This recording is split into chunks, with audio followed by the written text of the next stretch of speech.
다이버전스까지 봤나? 어? 아닌가? 컬도 했어? 컬도 했어? 그러면 그럼 그 다음 거 해야 되겠네.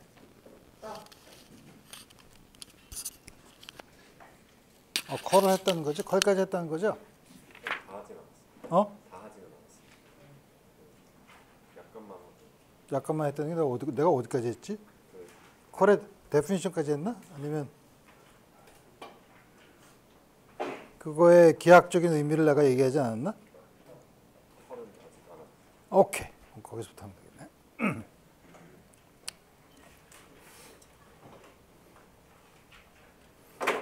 자, 그래서 우리 지난 시간에 컬을 도입을 했고, 우리 다이버전스는 뭔가 이렇게 나가는 양, 어떤 주어진 부피에서 나가는 양을 봤는데, 컬은 그럼 어떻게 되냐? 컬은 그 자체가 또 의미가 이렇게 돈다는 의미가 있으니까, 우리 그거에 대한 기하학적인 의미를 보면, 우리가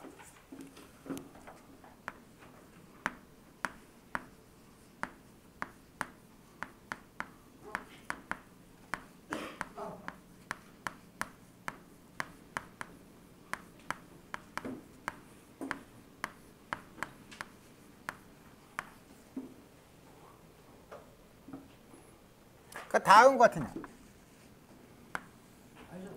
어떤 벡터 B를 어떤 폐곡선, closed path에 대해서 이렇게 본다고 합시다.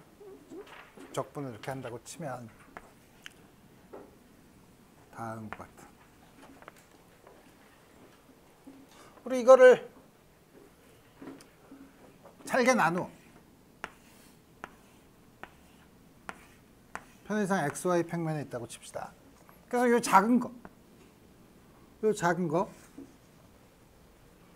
여기가 X0, Y0. 그다음에 욜로 델타 X, 욜로 델타 Y. 이렇게 있는, 여기에 대해서 이렇게 이걸 확대해서 그리면 여기가 X0, Y0. 따라서 여기는 X0 플러스 델타 X, Y0. 여기는 X0, Y 플러스 델타 Y. 여기는 X0 플러스 델타 X, Y0 플러스 델타 Y. 이렇게 해서 경로를 이렇게 한 바퀴 돌아서 폐곡선. 이 경로를 1, 2, 3, 4라고 해봅시다.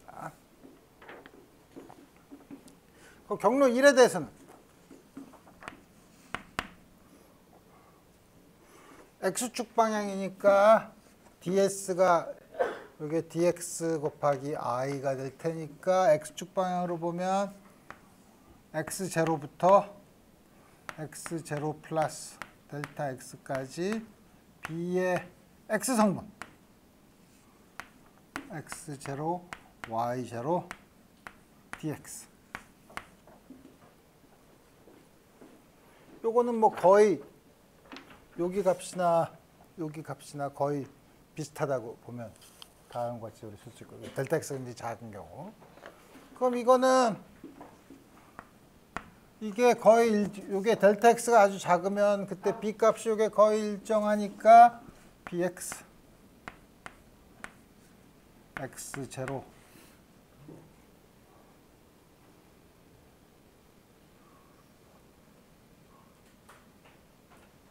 Y0 델타 X를 곱한 걸로 델타 X가 작으면 아주 다음과 같이 우리 쓸 수 있죠.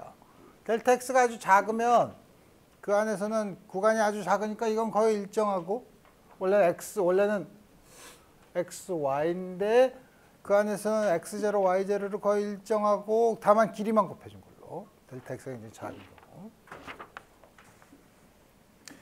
2의 경로에서는 Y0부터 Y0 여기니까 Y0 플러스 델타 y인데 by 이것도 이렇게 x0로 써도 되죠.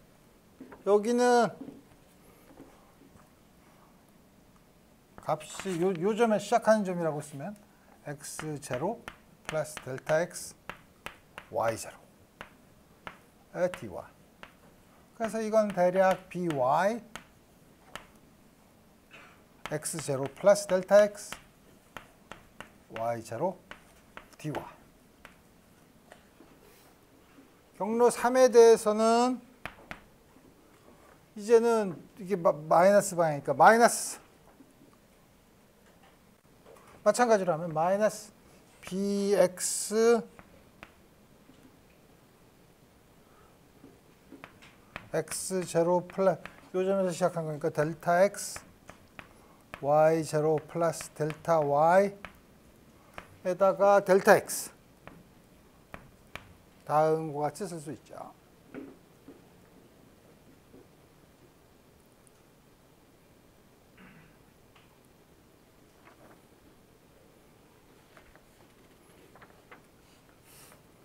근데 이거는 뭐 요 값에서 쓰나 요 값에서 쓰나 별 차이가 없으니까 이거는 x0 y0 플러스 델타 y 델타 x 다음 거 쓸 수 있고 네 번째로는 이것도 역시 마이너스 by 마찬가지로 쓰면 여기나 뭐 어떤 거 쓰면 x0 y0 되도록이면 델타 y가 없는 걸로 쓰고 델타 y 이렇게 쓰면 1과 3을 더하면 1과 3을 더하면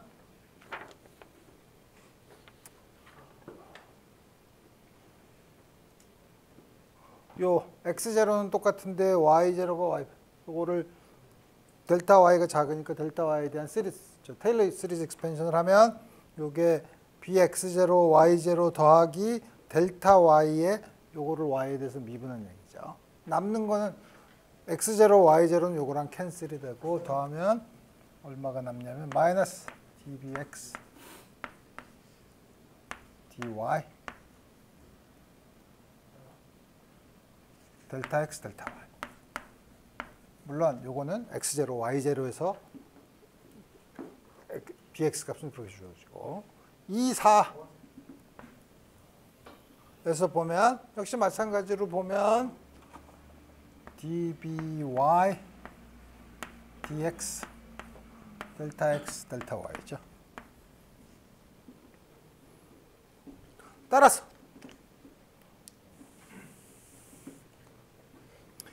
요 작은 서클에 대해서 하면 아주 작은 경우에는 ddx by 빼기 ddy bx 델타 x 델타 y 다음 같이 쓸 수 있고 요게 뭐냐면 컬 B의 Z 성분이죠. 그죠?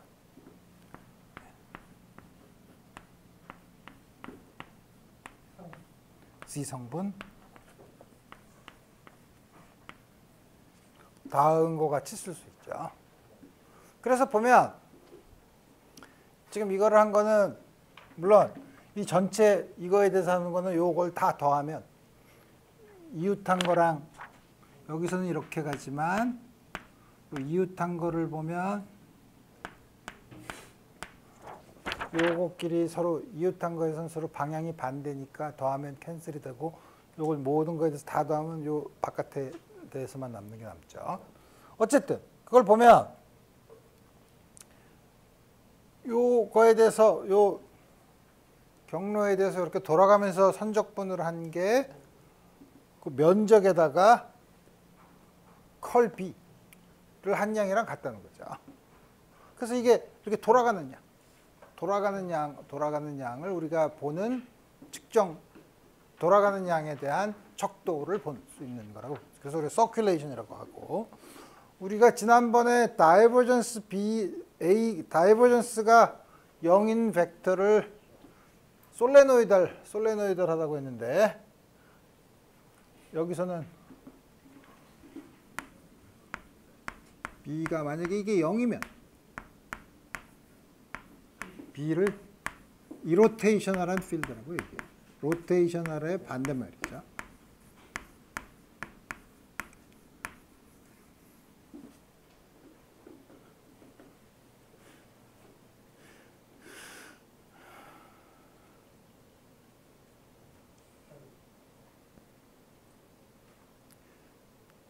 내가 지난 시간에 라플라시안을 이거 했나? 안 했죠? 이거 컬이랑 다이버전스 섞은 거 지난 시간에 안 했죠?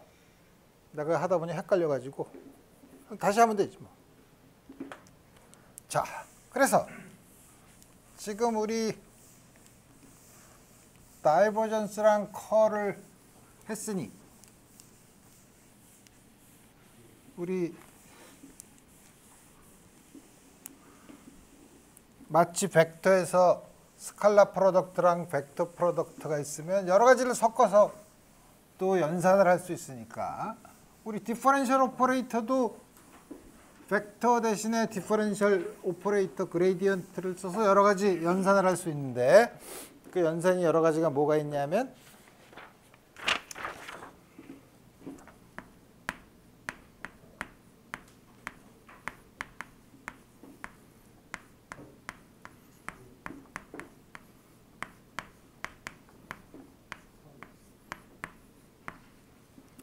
첫 번째 라플라시안 이건 뭐냐면 그레디언트 파이에 대한 다이버전스 이거는 우리 잘 아는 것처럼 EX hat DDX EY hat DDY EZ hat DDZ 스칼라 프로덕트 똑같은 거 EY hat DDY DDZ FI니까 이거는 이 단위 벡터들이 서로 오토고널하니까 크로스 텀은 없고 또 각각의 제곱인 항을 쓰면 d squared phi dx 제곱 d squared phi dy 제곱 d squared dz squared 다음과 같은 양이 나타나죠. 그러니까 다음과 같은 라플라시안이 있는 식 특히 예를 들면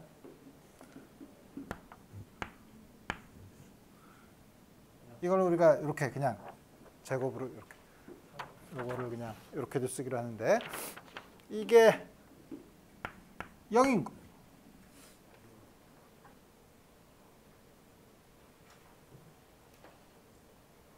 이게 어디서 나타났냐면 이런 전자기학 같은 경우에는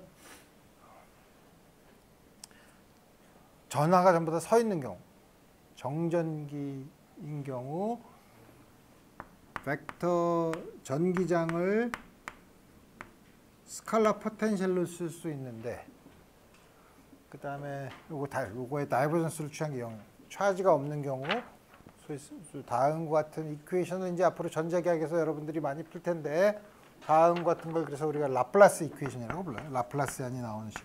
네. 물론 우리 강의 후반부에 파셜 디퍼런셜 이퀘이션을 풀 때 다음과 같은 이퀘이션을 몇 가지 물리적으로 재미있는 경우에 대해서 풀 거예요.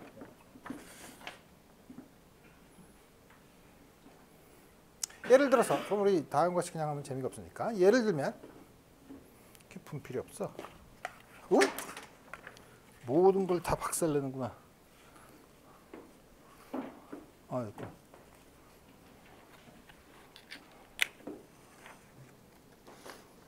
예를 들면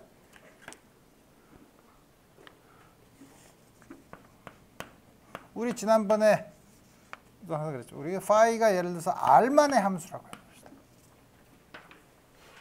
크기 스퀘어 루트 x제곱 더하기 y제곱 더하기 z제곱이면 요거의 라플라스. 이거는 gradient phi죠.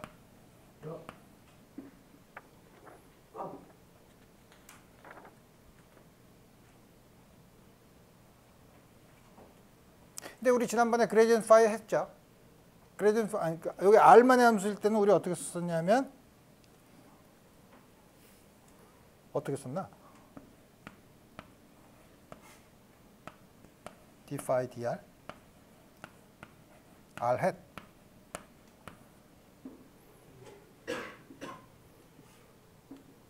다음과 같이 썼는데 이걸 계산을 하려고 했는데 우리 지난번에 연습을 했을 때 우리 뭘 했냐면 이무의 함수 fr만의 함수에다가 r 햇을 곱한 게 뭐였었냐면 2배 fr 나누기 r 플러스 df dr. 우리 이거를 지난번에 우리 다이버전스를 배울 때 했으니까 이거 f 대신에 df dr을 넣으면 d phi dr d 스퀘어 phi dr 스퀘어 다음과 같이 주어지죠. 이걸 왜 하냐? 아니 나중에 이제 왜 이걸 하는 걸 보고 만약에 phi가 r의 n승입니다. 라플라스 and phi는 이걸 그대로 쓰면 2배 한번 미분하니까 n이 나오고 2n r의 n-2승 플러스 n에 대해서 두 번 미분하면 n-1 r의 n-2승 두 개를 합하면 n 플러스 1 r의 n-2승입니다. 만약에 r에 상관없이 이게 0이라고 하면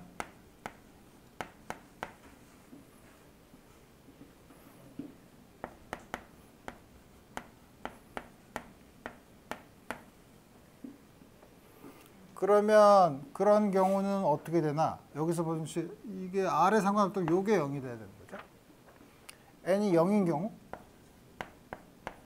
n이 0이면 phi가 상수니까 아주 잘 만족하는 경우죠. 또 하나는 n이 -1인 경우.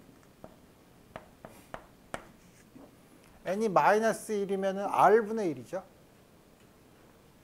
전자기학에서 보면 쿨럼 포텐셜에 해당되는 양이죠. 쿨럼 포텐셜이 있을 때 이렇게 된대. 그렇지만 조심해야 되죠.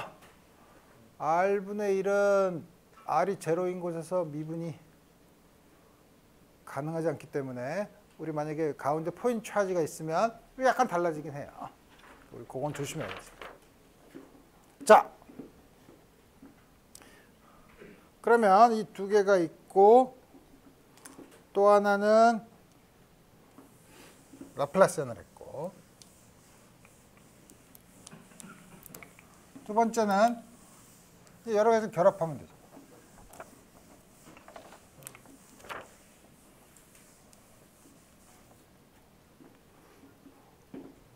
두 번째는 컬의 gradient phi.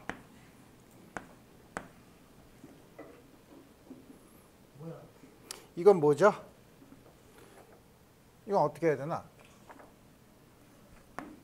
이거를 컬의 definition을 쓰면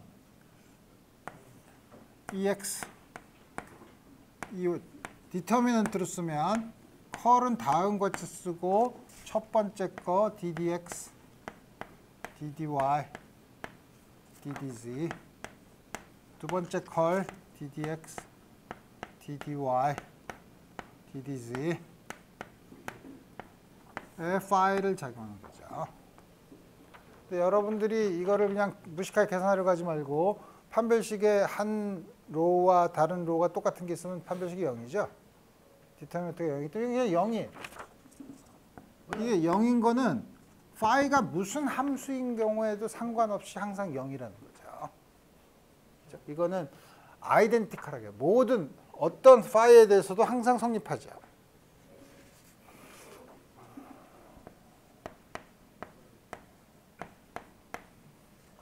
그게 무슨 말이냐면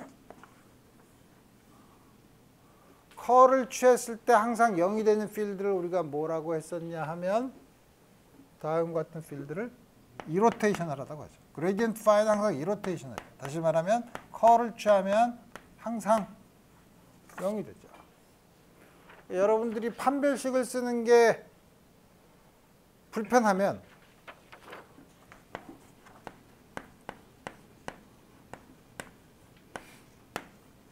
우리가 잘 아는 레비스-비타 심볼과 아인슈타인 서메이션 컨벤션을 쓰면 이거의 i번째 컴포넌트는 epsilon ijk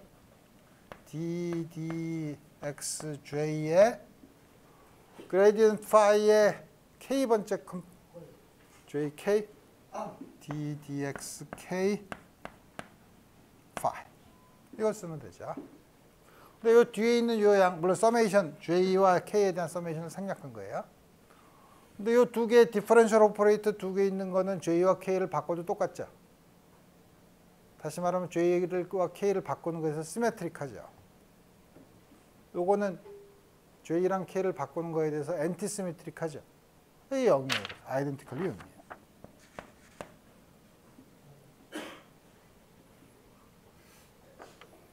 한편 그러면 거꾸로 해서 컬 V의 다이버전스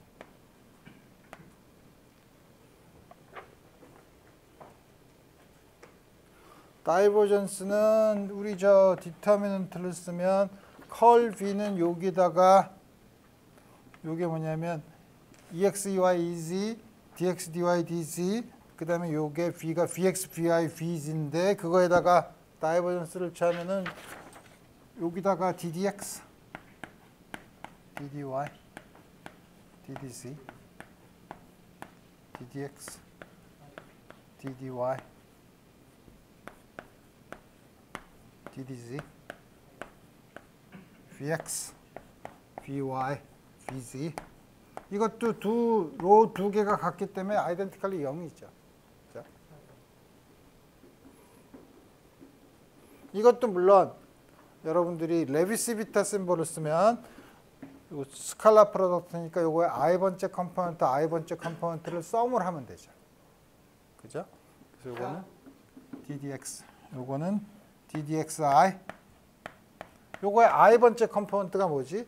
epsilon ijk ddxj vk. 그래서 좀 헷갈리게 썼지만 ddxi랑 ddxj는 ij를 바꾸는 거에 대해서 시메트릭하죠. epsilon ijk는 ij를 바꾸는 거에 대해서 엔티시메트릭하죠. 그래서 이것도 0. 그래서 이건 뭐냐면 V에 상관없이 그래서 임의의 벡터의 컬을 취하면 이거는 V가 무엇이든 간에 항상 다이버전스를 취하면 0이 우리 그런 벡터를 뭐라 그랬죠? 솔레노이드하다 그러죠.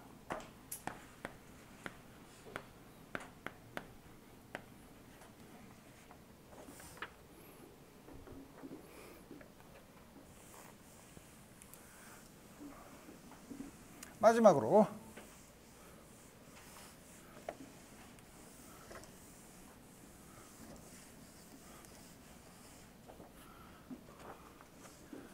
벡터 라플라스안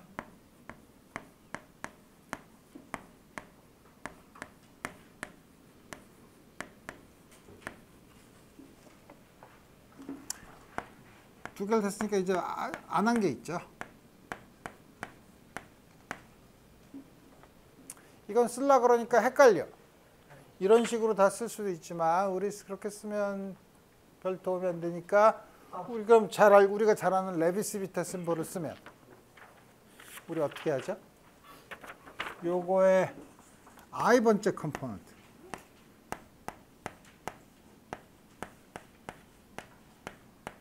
i번째 컴포넌트는 엡실론 컬이 이게 크로스가 있으니까 엡실론 ijk ddxj 컬 v의 k번째 컴포넌트죠. 그럼 컬 v의 k 컴포넌트를 다시 레비스 비타 심볼을 써서 쓸 수 있죠. 그럼 이거는 엡실론 ijk ddxj k번째 엡실론 klm ddxl vm.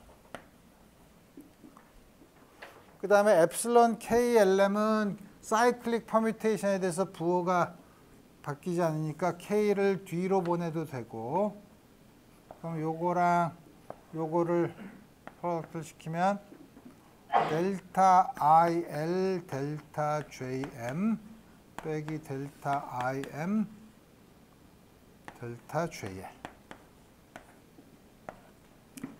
ddxj ddxl. 여기서 보면 왼쪽에서는 i라는 인디펜던트 인덱스가 있죠. 오른쪽에는 인덱스가 무지 많죠. 무지 많지만 이 중에서 m 2개, l 2개, j도 2개, m도 2개. i를 제외한 나머지 인덱스들은 전부 다 한 쌍으로 나타나는 더미 인덱스예요. 다시 말하면 이 앞에 서메이션 JLM이 생략되어 있는 걸로 볼 수 있죠. 그렇죠? 첫 번째 거는 i는 고정됐으니까 모든 L에 대한 썸을 하면 L이 i일 때만 0이 아니죠. 그건 뭐냐면 델타 IL을 딴 데 하면 나머지 중에서 L이 있는 거에서 L 대신에 i로 바꿔 쓰면 된다는 거죠. 그 다음에 JM은 두 개를 J와 M에 대한 썸인데 J와 M이 같을 때만 0이 M에 대한 썸을 하는데 M이 J랑 같을 때만 하고 그 다음에 모든 J에 대한 썸을 하는 거죠. 그러면은 이게 J가 되는 거죠. JM이면. 그래서 이걸 쓰면 첫 번째 건 L, DDXI. 미분 기호는 서로 교환하니까. 그 다음에 델타 JM은 dx 뭘로 써도 좋은데 dxm vm. 이게 첫 번째 거고. 그죠? 두 번째 거는 m에다가 i를 쓰래. 그러니까 m에다가 i를 쓰고 j와 l을 같게 놓으면 되는 거죠.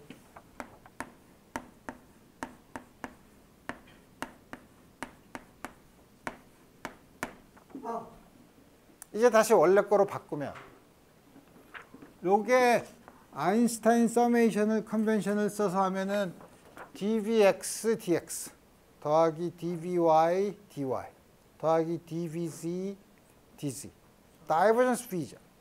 그죠? 그래서 이거는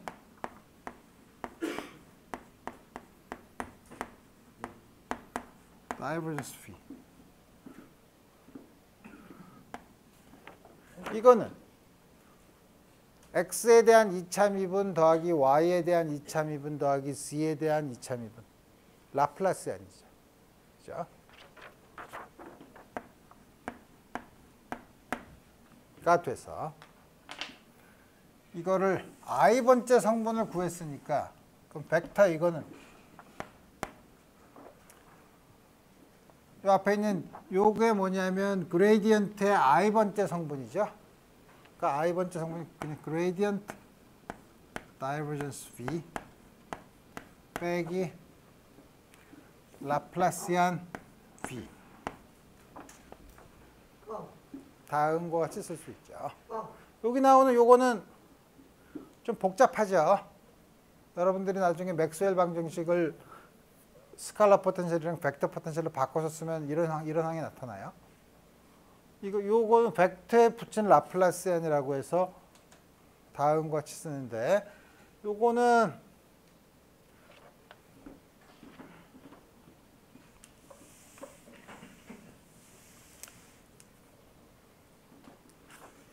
이걸 다시 쓰면 넘기면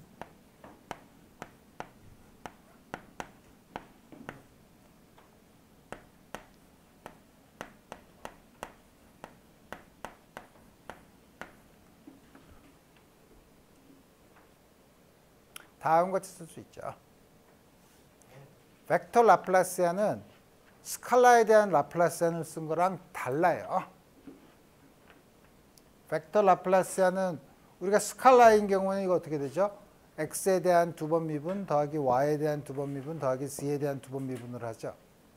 그럼 이것도 그러면 v 벡터에다 라플라시안을 한 거니까 요거의 x 성분은 vx를 라플라시안, vy를 라플라시안, y 성분은 z 성분은 vz를 라플라시안 으로 하면 좋겠으나 그렇지 않다는 거죠. 그거는 이거를 풀어서 해야 된다는 거예요.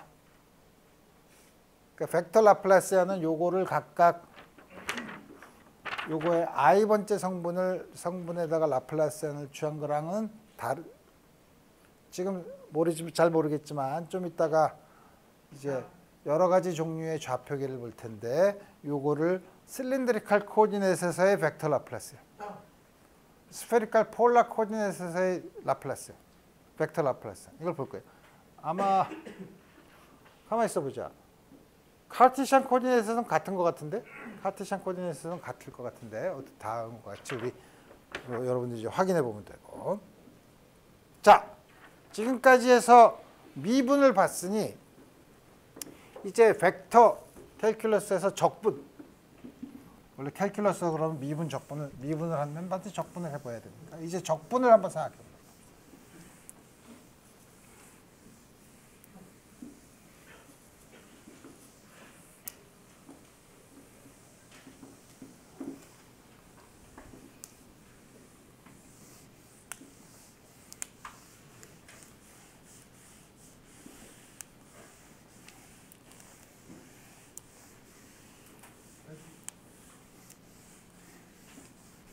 지금 여러분들이 이게 수리물리가 너무 순서가 뒤죽박죽 되어 있는 것 같아서 교수님이 앞으로 뭘 강의해야 할지를 모르겠는데요.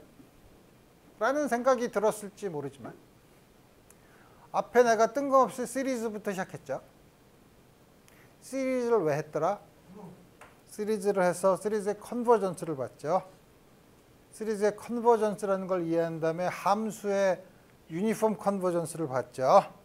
함수의 유니폼 컨버전스를 이용해서 테일러 시리즈 익스펜션을 하면 레디어스 컨버전스가 어떤 데서 테일러 시리즈 익스펜션을 아는가를 보려고 한 거예요. 그래서 시리즈부터 시작한 거예요.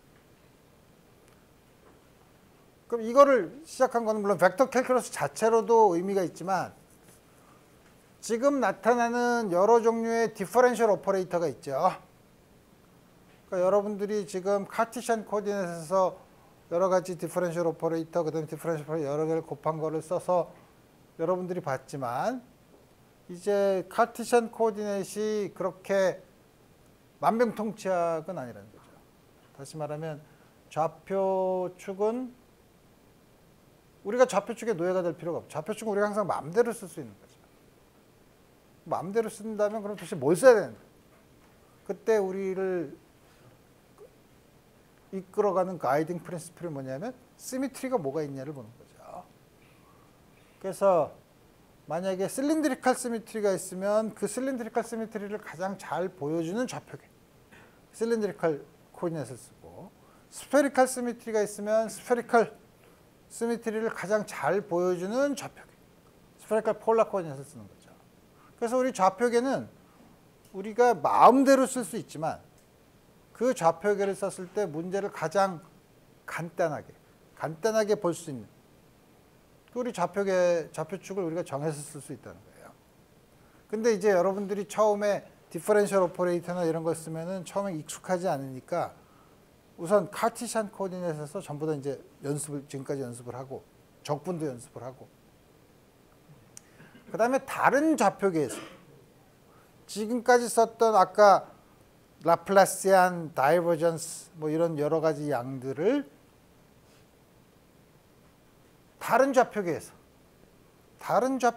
어떻게 표현하냐 표현하고 아까 말했던 예를 들면 라플라시안 이퀘이션이 스페리칼 폴라 코디네이트에서는 어떻게 표현되냐 우리 이런 걸 보려고 하는 거예요. 그래서 우리 나중에 결국 디퍼런셜 이퀘이션을 풀게 될 때 여러 좌표계에서 볼 텐데 그걸 보기 위해서 그쪽으로 가기 위한 지금 전 단계라고 이제 여러분들이 보면 돼요. 오케이. 그러면 이제 그 다음에 벡터 캘큘러스에서 숫자는 별로 내 노트에 있는 숫자니까 별로 그렇게 중요하지 않지만 벡터 인티그레이션.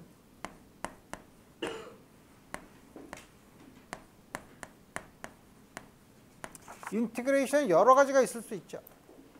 조금 아까 우리가 컬 할 때 보는 것처럼 어떤 라인을 따라서 하는 인테그랄이 있죠. 그런 걸 우리가 라인 인테그랄이라고 해요. 1차원이면은 쉽지만 2차원, 뭐 3차원 이런 거일 때는 어떤 폐곡선 혹은 뭐 폐곡선이 아니라 어떤 직선이 아니라 어떤 임의의 커브에 대해서 우리가 어떤 함수를 적분할 수도 있죠. 또 하나는 라인 인테그랄이 아니라 서피스 인테그랄, 어떤 면적에 대해서 여러분들이 적분을 할 수도 있죠. 그 다음에 또 가장 일반적으로는 부피, 볼륨 인테그랄을 우리가 볼 수 있다 이거예요. 그래서 우리 그걸 어떻게 차근차근 우리가 어떻게 할 수 있는가를 살펴보도록 합시다. 그래서 보면 라인 인테그랄, 첫 번째 라인 인테그랄.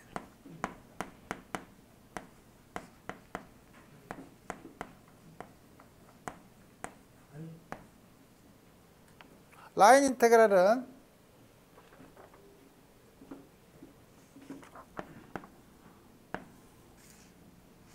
어떤 스칼라 함수를 라인에 따라서 적분할 수 있죠.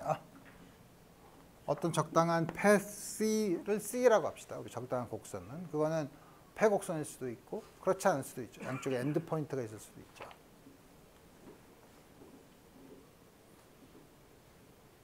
이건 어떻게 계산하냐면 우리 이 dr은 우선 카르티시안 코디네이트에서 보면 ex, dx, ey, dy, ez, dz 다양한 것이 쓸 수 있기 때문에 이걸 각각 x 성분, y 성분, z 성분으로 나누어서 ex,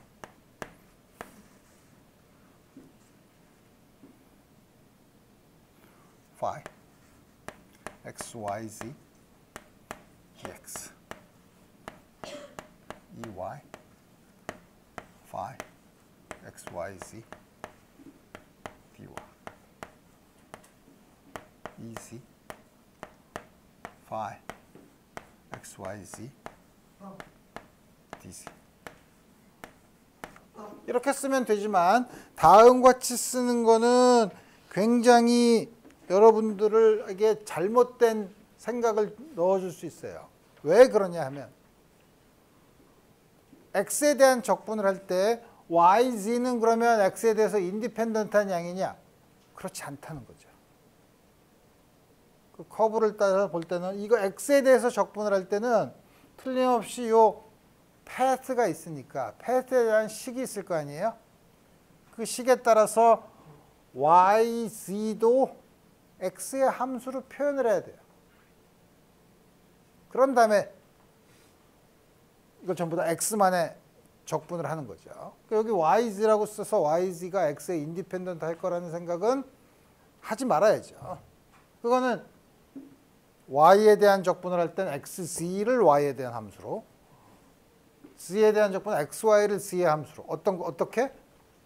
우리가 요 적분하는 경로를 주어지는 거에 대해서 그 경로에 따라서 각각 x에 대한 적분할 때 x를 yz를 x의 함수로, y에 대한 적분할 때 xz를 y의 함수로, z에 대한 적분할 때 xy를 z의 함수로 써야 된다. 그래서 다음 같은 경우는 일반적으로 경로에 따라서 다른 값을 주죠. 그렇죠?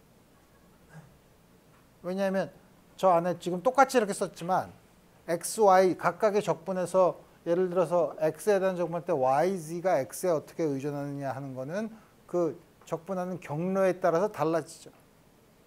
따라서 이 적분은 쓰기에는 경로에 인디펜던트하게 보이지만 사실 이 안에 숨어 있는 거는 경로에 따라서 다른 값을 가질 수 있다 이거예요. 그죠? 또 하나는 이건 스칼라에 대한 인테그랄이고 벡터에 대한 인테그랄도 있을 수 있죠.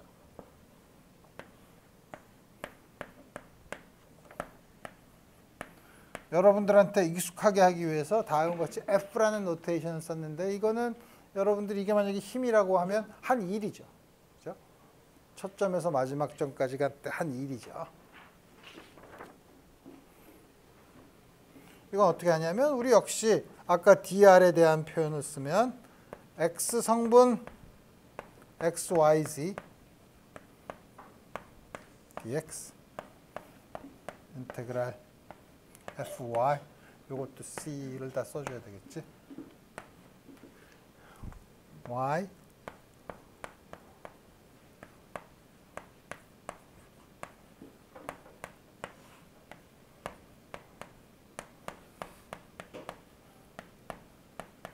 여기서도 아까 x, y, z에 대한 적분을 할 때 여기 나오는 x에 대한 적분할 때 y, z가 어떻게 되느냐 하는 거는 역시 경로에 따라서 결정이 되는 y, z를 x에 대한 함수를 써서 적분을 해야 되고 따라서 이 벡터에 대한 적분도 일반적으로는 경로에 의존해요.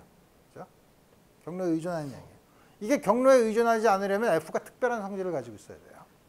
소위 컨서버티브 포스인 경우에는 이 경로에 의존하지 않죠.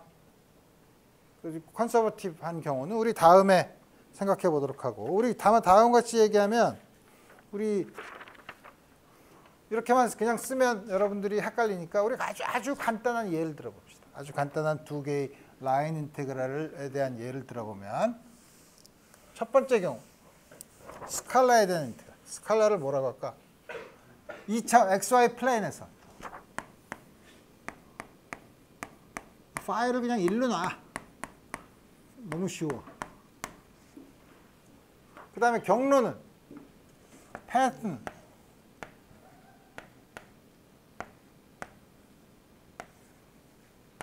(1인) 직사각형이 있으면 하나는 일로 갔다가 일로 가는 거 C1 하나는 이렇게 대각선으로 가는 거 C2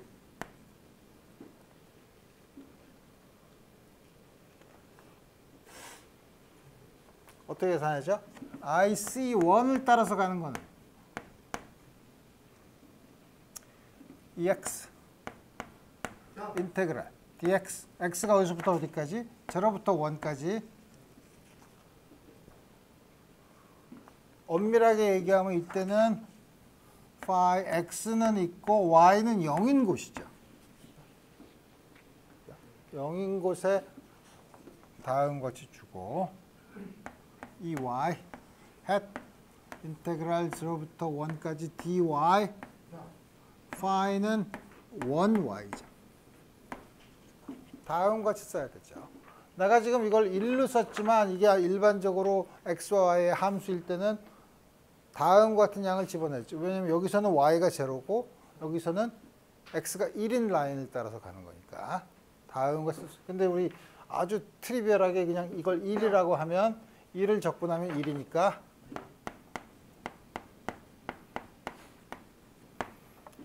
다음과 같이 쓸 수 있죠.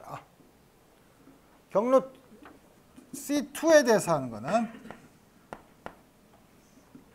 EX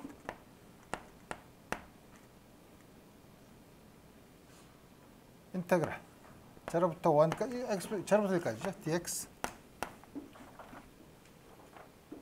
phi 이건 y 이퀄 x의 라인을 따라서 가는 거죠. 그러니까 phi x y를 x의 함수로 써야 돼. 다음과 같이 써야죠. 그 다음에 EY hat 0부터 1까지 dy phi YY를 계산해야 되죠. 역시 이거 지금 아주 트리비얼하게 1을 넣으면은 그냥 1이니까 이건 EX 경로 C1으로 가나 C2로 가나 똑같죠. 이 경우는 결과가 phi가 1로 트리비얼한 경우에는 그렇지만 이게 만약에 넌 트리비얼한 함수인 경우에는 여기는 요 아기먼트를 이렇게 잘 여러분들이 본 것처럼 조심해서 쓰고 일반적으로 두 개가 같을 필요가 없다는 거죠.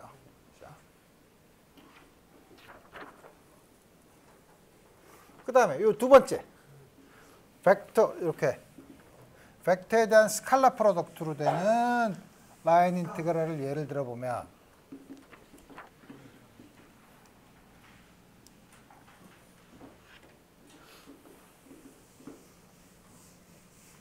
이건 물을 묻혀도 별 도움이 안 되네. 이건 뭐야? 왜 여기다 하는 거야? 아니면 이렇게 하는 거야? 처음 해봤어. 자, 그러면 두 번째 스칼라 프로덕트에 대한 예를 들어보면 조금 더 트리비얼하지 않은 넌 트리비얼한 걸 해볼까? 이 물을 묻히니까 분필이 또 아주 진흙이 되는구만. 바이오 초크라는 게 물을 주면 자란다는 뜻인가? 이 경우는 어떻게 되냐? 예를 들면 J, C 역시 2차원 평면에서 역시 특별하게 이무의 거가 될 수 있지만 EX, XEY 인 경우 아까보다는 조금 더 복잡해졌죠. 그렇지만 내가 이런 거를 저렇게 적은 경로에 상관없이 한 거였는데 우리 어쨌든 이번에는 경로를 어떻게 잡을까? 역시 요거에 대해서 요 경로에 대해서 그래서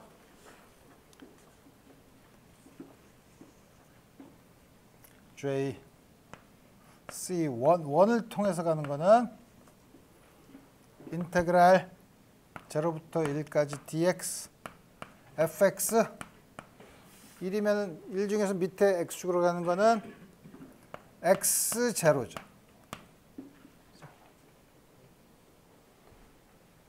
플러스 0부터 1까지 가는 거는 fy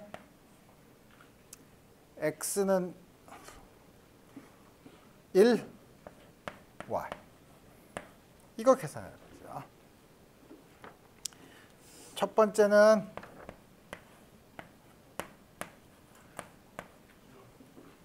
x0를 넣으면 fx에다가 y를 0로 넣으면 0이죠. 이게 0이에요.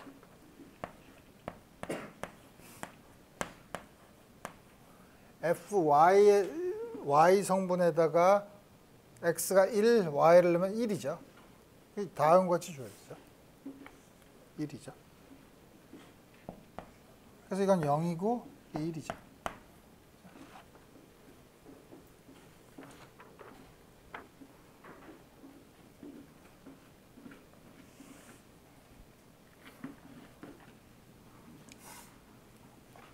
여기 물을 붓는 게 있구나.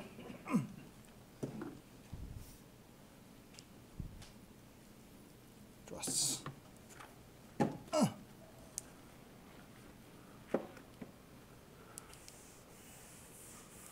너무 많이 아씨.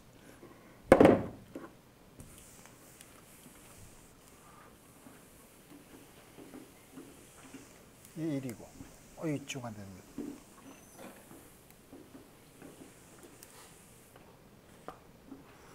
두 번째 경로에 대해서 하면 0부터 1까지 dx, f, xx 인테그랄 0부터 1까지 dy, fy,yy죠. 0부터 1까지 dx, fx에다가 xx를 집어넣으면 마이너스 x죠. 마이너스 x 인테그랄 0부터 1까지 dy 여기다 y를 집으면 x가 아니라 y죠. 이거 적분하면 0이죠. 그래서 아까 본 것처럼 경로에 따라서 결과가 다른 결과를 우리가 얻게 된다 이거예요. 그러면 우리 뭐지? 조금 아까 내가 얘기한 것처럼 f.dr 다음과 같은 형태는 만약에 f가 힘이라고 하면 이게 한 일인데 우리 여러분들이 일반 물리 시간에 배웠던 게 뭐냐면 한 일이 힘이 conservative force 보존력이면 힘은 경로에 상관이 없다고 했죠. 왜 그런가? 우리 conservative 그런 force인 경우 conservative 하다는 거를 여러분들이 지금처럼 얘기한 것처럼 한 일이 경로에 상관이 없다.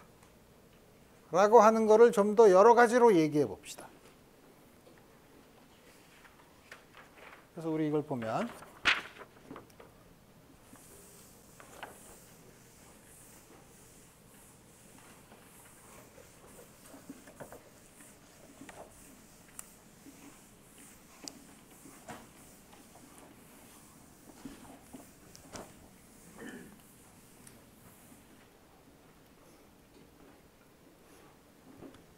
지금 여러분들이 일반 물리 시간에 배운 게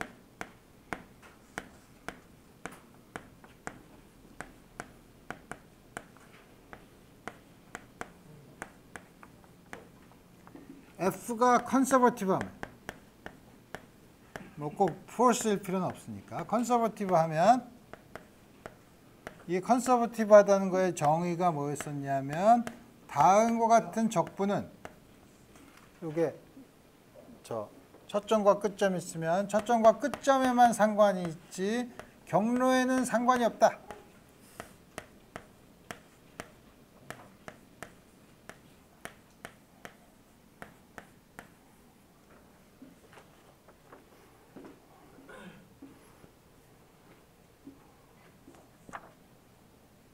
라는 말을 이거는 또다시 하는 거는 F가 이로테이션을 하면 그렇다는 거예요.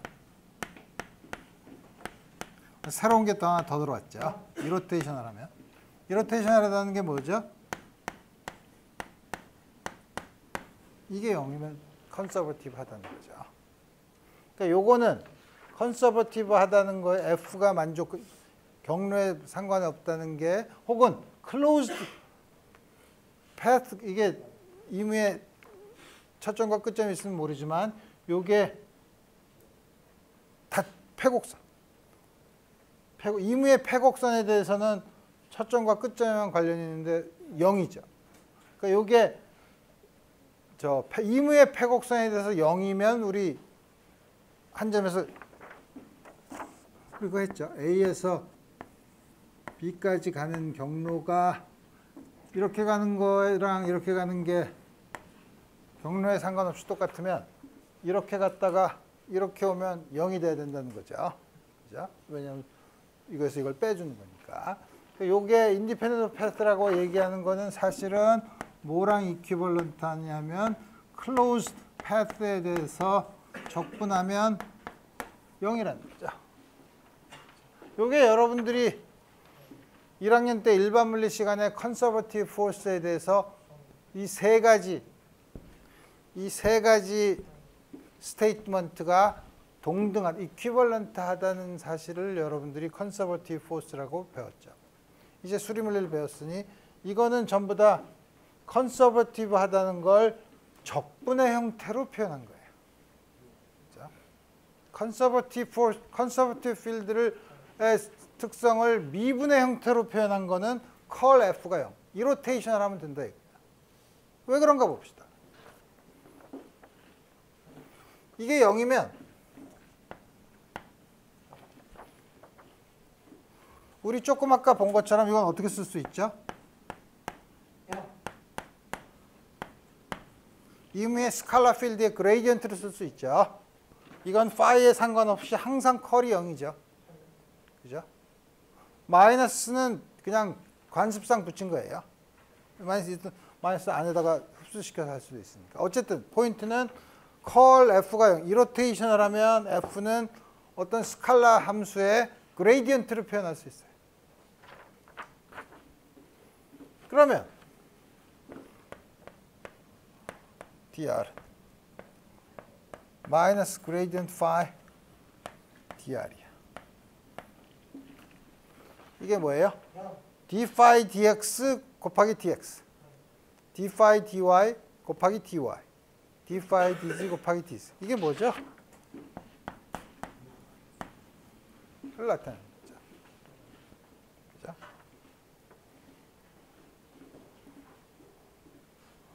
요 경우가 이게 0이니까 그죠? 다음 것이 되고. 따라서 이런 경우에는 A부터 B까지 적분을 하면 이거 마이너스 phi B 빼기 phi A 플러스 phi A. 경로에 상관없이 다음 것이 쓸 수 있다는 거죠. 그래서 우리 여러분들이 일반 물리 시간에 배웠던 컨서버티브 포스에 대한 세 가지 동등한 스테이트먼트. 그 중에 저 맨 마지막 거는 적분의 형태로 썼는데 미분의 형태로는 컬 F가 0이면 컨서버티브하다 이거예요. 이로테이셔널 필드인 경우는 컨서버티브하다는 거죠. 오케이. 이래서 우리 라인 인티그럴에 대한 특성을 보고 우리 이번에 그 다음에 서피스 인티그럴을 봐야죠.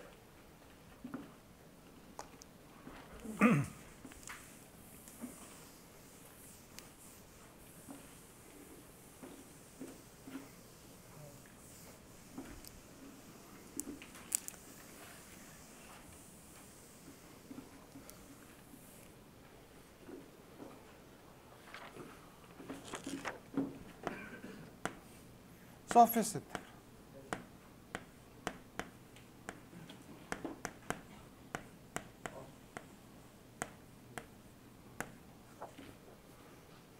서피스 인테그럴을 할 때는 좀 문제가 있어요. 서피스 인테그럴 할 때는 뭐가 문제가 있냐면 서피스에 대한 적분을 하는데 우리가 어떤 디퍼런셜 에어리어 엘리먼트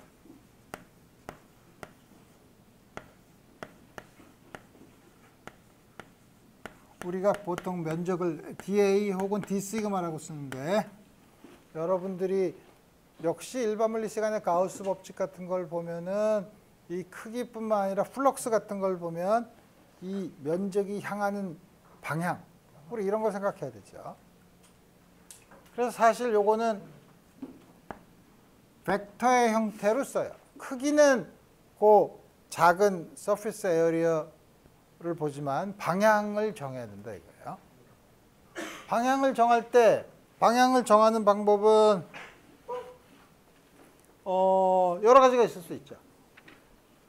예를 들어서 폐곡선, 폐곡면, 스피어라고 해봅시다. 폐곡면 스피어 위에 있는 걸 잘게 잘라서 스피어를 잘게 잘라서 그 안에 요 크기가 d 시그마인 게 크기는 d 시그마이고 방향 유닛 벡터 n이라고 n-이라고 해서 n을 쓰는데 n은 여러분들이 1학년 때 가우스 법칙을 할 때 뭐냐면 플럭스를 계산할 때 폐곡면은 항상 내부와 외부를 구별할 수 있으니까 내부에서 외부로 나가는 단위 벡터 면적의 수직인 벡터를 그 면적 벡터로 썼죠. 그죠? 그래서 우리가 뭐 한 컨벤션 뭐 들어가는 걸 해도 돼요. 그렇지만 우리 항상 컨벤션 하나 정하면 돼. 둘 중에 하나니까 정하면 되니까. 근데 이 폐곡면인 경우에는 다행스럽게도 안과 밖을 구별할 수 있죠. 두 개의 구별되는 공간이 따로 있죠. 근데 그게 아니라 그냥 이런 이무의 서피스가 있으면 오픈 서피스가 있는데 이무 그 중에서 아주 작은 거 여기 있으면 이거는 물론 크기는 똑같지만 이쪽으로 가는 것도 있고 반대 방향으로 있을 수도 있고 그렇죠. 방향을 정하는데 두 가지 가능성이 있죠. 여기도 사실 두 가지 가능성이 있지만 우리 안과 밖이 구별이 돼 있으니까 그 중에 한 가지를 이 경우는 어떻게 하나? 그러니까 여러분들이 이 경우는 한 개, 단만 얘기하면 한계로 정하고 일관성 있게 쓰면 돼. 근데 한계를 어떻게 정하냐 이거예요. 그러니까 예를 들어서 이 아까 우리가 서큘레이션, 컬을 계산할 때처럼 이 경로를 따라서 적분을 한다 할 때 이렇게 보면 이렇게 이쪽 방향으로 앞으로 계속 적분을 할 거다라고 하면 오른손으로 이걸 그 경로에 따라서 감았을 때 엄지가 가리키는 방향을 서피스 에리어 엘리먼트로 정한다. 여러 가지 그런 컨벤션을 정해야 되죠. 그래서 우리 그 디퍼런셜 그러니까 서피스 엘리먼트의 수직이긴 하지만 두 가지 방향 중에 어느 걸 골라야 되는가는 이제 그때 문제마다 우리 여러분들이 정해야 되는 거죠. 그래서 역시 이 경우에 서피스 인테그랄의 경우에는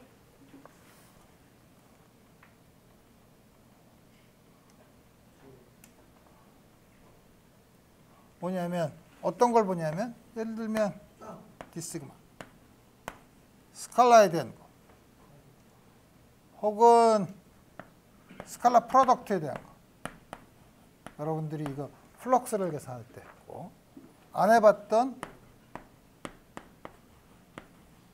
이런 것도 있을 수 있죠. 이제 이런 걸 볼 거예요.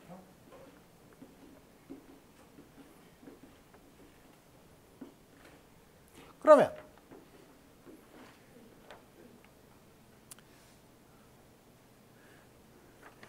이제 이런 적분은 이제 여기서부터는 복잡한데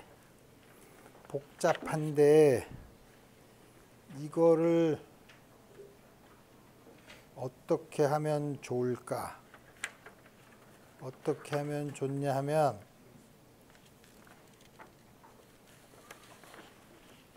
이거를 보려면 이제 여러 가지를 해야 되는데 여러 가지를 하기가 지금 하지 말고 지금 하면 이제 아주 일반적인 스톡스 테오렘이나 다빈치 테오렘으로 이걸 어떻게 계산하는가 하는 걸 볼 텐데 우리 이거를 내가 보니까 너무 컨서버티브 필드에 대해서 말만 하고 예를 안 들은 것 같아서 다시 돌아가서 컨서버티브 필드에 대한 예를 하나 들고서 다시 얘기합시다. 너무 컨서버티브 왜냐하면 내가 컨서버티브 필드에 대한 숙제를 많이 낼 거기 때문에 예를 그냥 넘어갈까 했지만 예를 하나 들고서 넘어가요. 예를 들어서 힘이래.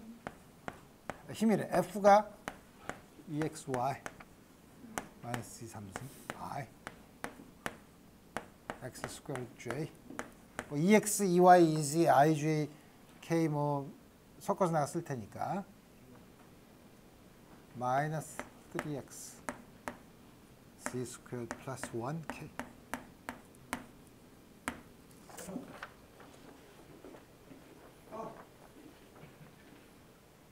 제일 먼저 물어보는 거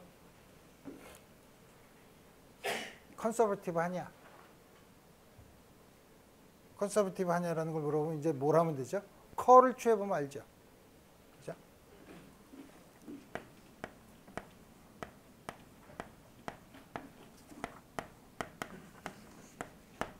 컬 여러분들이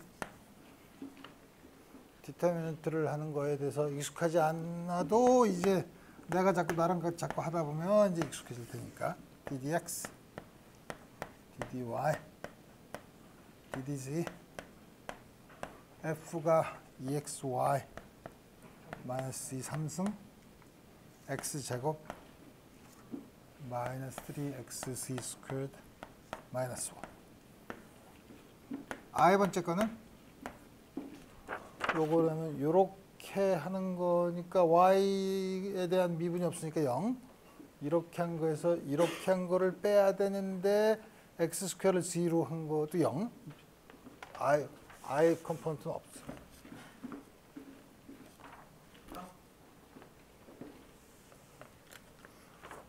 J 컴포넌트는 J는 이렇게 이렇게 하는 거니까 요거를 g에 대해서 미분하면 마이너스 3z 스퀘어드. 그거에서 이제 뭘 빼내야 하면 이렇게 되는 거를 빼야 되니까 이걸 x에 대해서 미분하면 마이너스 3z 스퀘어드인데 마이너스니까 플러스 3z 스퀘어드. 없어지네. K 번째는 이렇게 들어오는 거니까 x제곱을 x로 미분하고 빼기 요거를 y에 대해서 미분하니까 마이너스 y에 대해서 이게 가만히 있습니다. x에 대해서 그래서 요걸 y에 대해서 미분한 걸 빼야 되니까 마이너스 2x 0이죠. 그러니까 이 F는 여기서 주어진 F는 컨서버티브한 필드. 그러면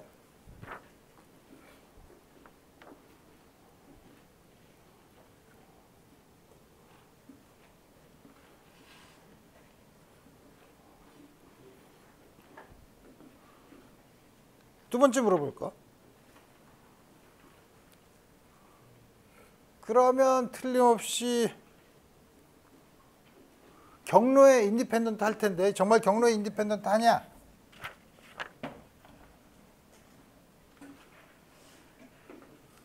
요거를 내가 오케이.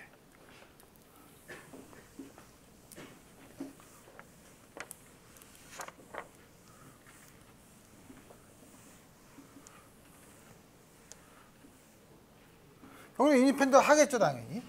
그럼 우리가 그 양을 W A부터 B까지 FDR 경로에 인디펜던트 하면 이 양이 얼마냐? 경로에 인디펜던트 하니까 우리가 뭐냐면 W를 구하고 싶어요.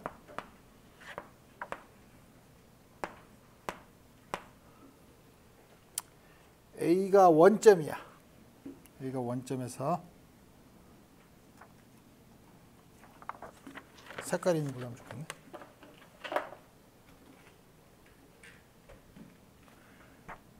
경로를 X방향으로 갔다가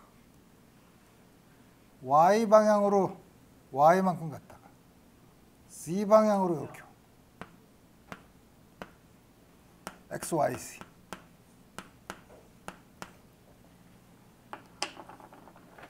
다음과 같은 경로를 따라서 움직였을 때 적분을 한번 해봅시다. 이걸. 그러니까 0, 0, 0에서 첫 번째는 경로 1은 X00. 그 다음에 두 번째 경로는 X00에서 XY0. 그 다음에 세 번째 경로는 XYZ. 그래서 임의의 점 XYZ까지 어떤 경로를 따라서 간 거랑 똑같은 결과가 나온다는 거죠. 컨서버티브 하니까. 그래서 1번인 경우에는 Y랑 Z는 0이야. 따라서 dy, dg도 0이죠. 그래서 이걸 적분을 하면 0부터 x까지 fx dx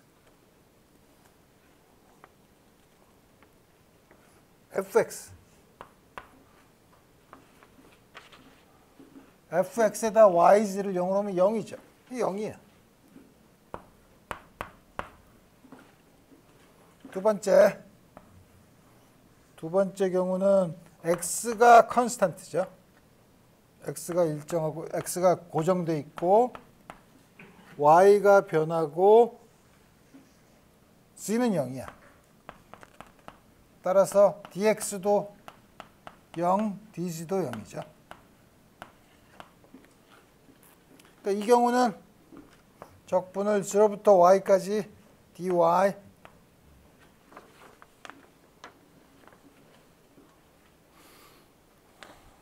y방향에 적분을 해야 되는데 요거 x가 컨스탄트니까 x제곱 dy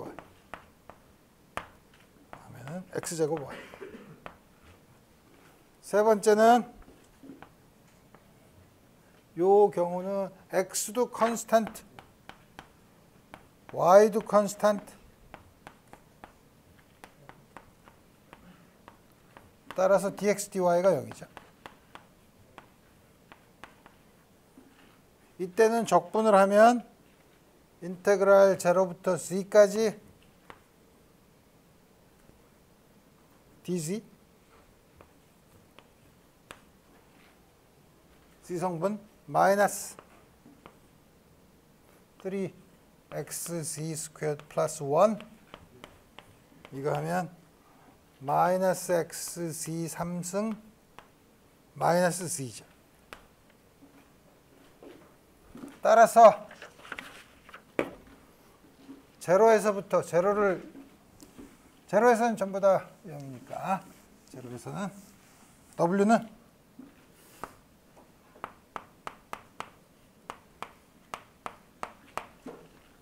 세 개 더하면 되죠.